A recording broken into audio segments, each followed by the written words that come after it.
बिस्मिल्लाहिर्रहमानिर्रहीम अस्सलाम वालेकुम दोस्तों, अमजद अली हाज़िर खिदमत है। तो दोस्तों आज बात करेंगे कि हम घर में बहुत सी चीज़ें जो हमारी किचन में वेस्ट होती हैं हम फेंक देते हैं, जिनके मतलब हमें पता ही नहीं होता कि हमें इनको पौधों में कैसे यूज़ करना है।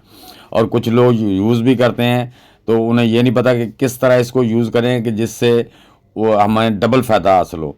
तो इसलिए चीज़ों को सीखना दोस्तों लाजमी होता है। हर बंदा सीख के ही आता है, हमने भी किसी से सीखा ही है।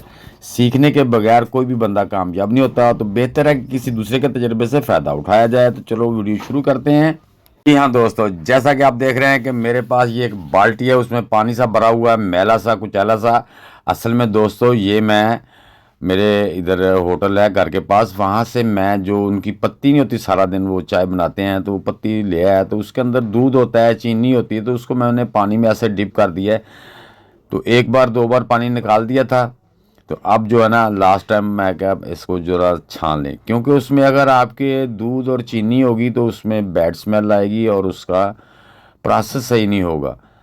तो इसको दोस्तों हम दो तरीक़ों से, तीन तरीक़ों से, चार तरीक़ों से अपने पौधों में इस्तेमाल कर सकते हैं। लेकिन मैं आपको वो तरीके इसके बताऊंगा जिस तरीक़ों से आप अपने पौधों में इसको इस्तेमाल करेंगे तो आपके फ्रूटी प्लांट या फ्लावर प्लांट जो है ना उस पर फ्लावर ज़्यादा आएंगे, फ्रूट ज़्यादा लगेगा। क्यों कि ये हर चीज़ के इस्तेमाल के कोई ना कोई ऐसे तरीके राज होते हैं जिनको जानना ज़रूरी है, जिनसे उसकी ताकत कई गुना बढ़ जाती है, यानी कि हमारे पौधों को फुली ताकत देता है। इसी वो कौन सा तरीका है वो मैं इंशाल्लाह आपके साथ इसी वीडियो में शेयर करूंगा। सबसे पहले तो आपने 200 पत्ती जो अपने घर की है ना या आप होटल से लाते हैं उसमें से अच्छी तरह से दूध और चीनी निकाल लेनी है, पानी डाल के छान लेना है उसको, ऐसे ज़रा थोड़ी देर के लिए फैला देना है। वो थोड़ा सा पानी जो है उसके अंदर से ख़त्म हो जाए। जब पानी ख़त्म हो जाएगा तो आप इसको डायरेक्ट अपने पौधों में भी इस्तेमाल कर सकते हैं, लेकिन अगर आप इसको स्टोर कर लें तो ज़्यादा बेटर होगा, क्योंकि उससे आपकी जो ये चाय की पत्ती है ये अच्छी तरह डिकम्पोज हो जाएगी। तो तब हम पौधों को देंगे तो इसका बहुत बेनिफिट मिलेगा, इसकी ताकत 2 से 3 गुना ज़्यादा बढ़ जाएगी। तो इस तरह आपने जो पत्ती है ना उसको डालते जाना है डेली बेस पे। आपको जितनी मिलती है, होटल से लाते हैं या किसी बर्तन में, जितना भी आपके पास गुंजाइश है, तो वो ला के इस तरह आपने बैग में डालते रहना है।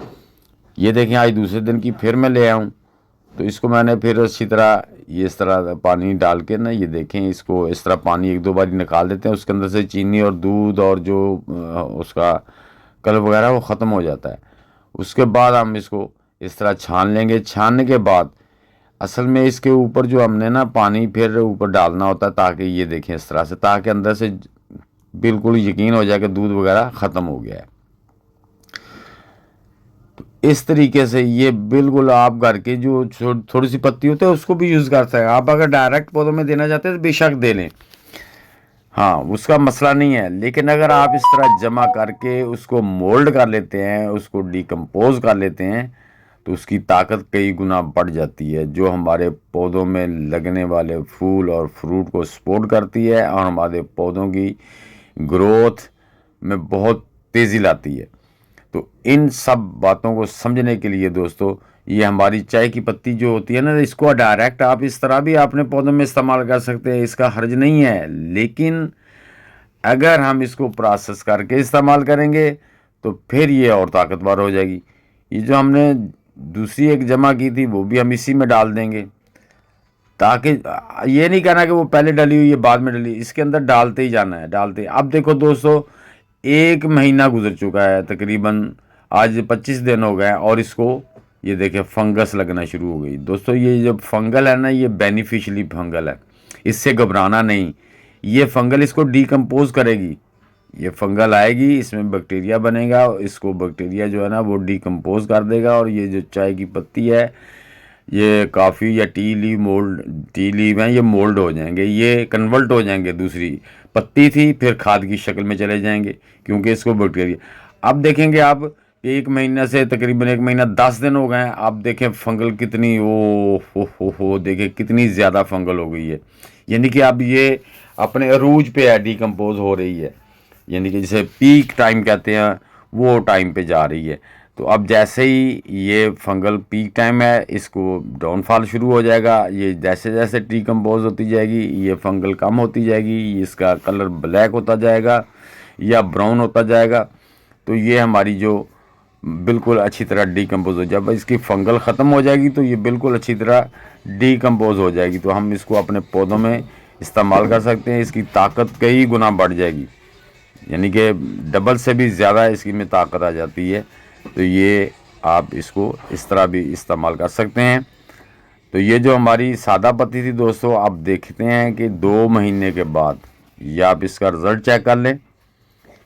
ये 2 महीने के बाद ये देखें, बिल्कुल आप देख सकते हैं ये ब्लैक हो चुकी है, इसमें कोई अब फंगल नहीं है बिल्कुल। हाँ, इसमें कुछ जगह पे ये देखें आपको ढेले से नज़र आएंगे, ये ऐसे, इनको हमने तोड़ लेना है।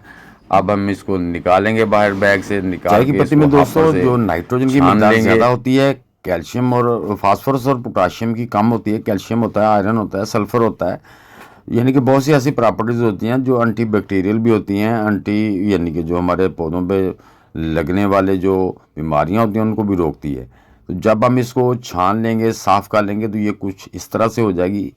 उसके बाद आपकी इस चाय की पत्ती जो आपने मोल्ड कर लिया है, इसकी ताकत कई गुना बढ़ चुकी है। अब इसमें नाइट्रोजन और पोटाशियम और फास्फोरस बराबर हो गए हैं। अब आप अपने फ्रूटी पौधों को दें या फ्लावर प्लांट को दें तो ये यकसा उन पे यानी कि असरात करेगी और आपके पौधों में ज़्यादा फ्लावर आएंगे और हर फ्लावर में से फ्रूट बनना शुरू हो जाएगा। इसकी ताकत अब ताज़ा पत्ती की निस्बत कई गुना ज़्यादा ये बढ़ चुकी है। अब आप अपने जितने भी पौधे हैं, मसलन टमाटर के हैं, आपके खीरे के प्लांट हैं, कोई भी प्लांट हैं, आपकी ग्रीन चिल्ली हैं, कद्दू है, कोई भी आपका पौधा है या सब्ज़ मिर्च के पौधे हैं, तो आप उसमें इसको 1 मुट्ठी हर वीक के बाद दे सकते हैं और इससे आपके पौधे ज़्यादा फ्रूटी और हेल्दी होंगे।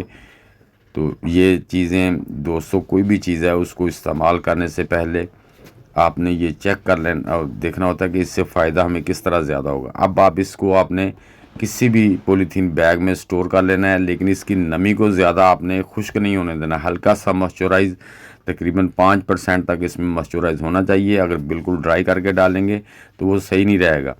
तो आप अब जब आपने स्टोर करना तो इसमें पॉलीथीन बैग में डालना है, तो इसके के अंदर 5% तक मॉइस्चराइज़ होना चाहिए। तो उम्मीद करता हूँ दोस्तों ये वीडियो आपके लिए हेल्पफुल साबित होगी। वीडियो अच्छी लगे तो लाइक और शेयर कर दें। नए दोस्त भी वीडियो को लाइक, शेयर और चैनल को सब्सक्राइब करके बेल आइकन को दबा दें। तो दोस्तों मिलते हैं इंशाल्लाह नेक्स्ट वीडियो में, तब तक के लिए अल्लाह हाफिज़।